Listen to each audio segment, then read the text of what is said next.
চাল কুমড়ো হয়ে গেছে, দেখো কেমন হয়েছে কালারটা, দেখেছো চাল কুমড়ো খুব সুন্দর কালার হয়েছে। এখন চাল কুমড়া কমপ্লিট, কলমি শাক কমপ্লিট। কেমন লাগছে ভাজাটা? চাল কুমড়ো ভাজা হয়ে গেল। তেল দিয়ে দেবো, কচুলতির জন্য চলে আসলাম। দেখো শুধু তেল দিলাম অল্প একটু, তো দিয়ে দেবো এক এক করে মাছ। দেখো সব দিলাম,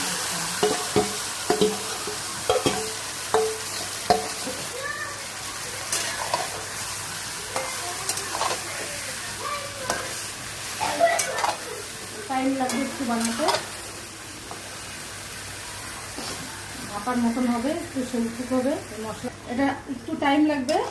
সুন্দর করে আস্তে আস্তে করে এটা হবে। দেখো মাছও আছে, কচুলতিও আছে, সেদ্ধ হবে, দেখতেই পাচ্ছ। তো এটা এরমভাবেই থাকে। এখন আমি ছেড়ে দেবো, দেখতেই পাচ্ছ বন্ধুরা, দেখতেই পাচ্ছ। দেখো কেমন হয়েছে মাছটা। আমি যে বললাম মাছটা আমার বানানো হয়ে গেছে। দেখো কচুলতিও সেদ্ধ হয়ে গেছে, দেখতে পাচ্ছ। এই যে মাছের পিসগুলো দেখতে পাচ্ছ এখানে, দেখো কেমন মাছের পিসগুলো এক একটা। এটা একটুখানি এখন গরম, তাই চিপকে আছে, বুঝতে পারলে? তো আমরা যাবো এখন খেতে, তোমাদেরকে দেখাবো।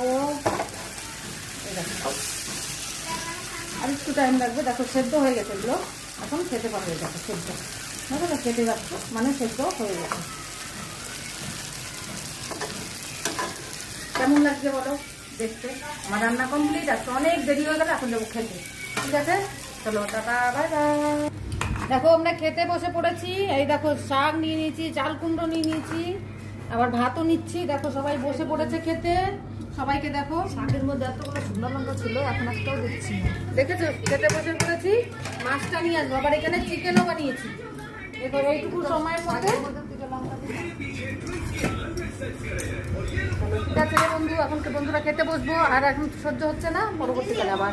বাই বাই, এখনকার মতন, আজকের মতন এই।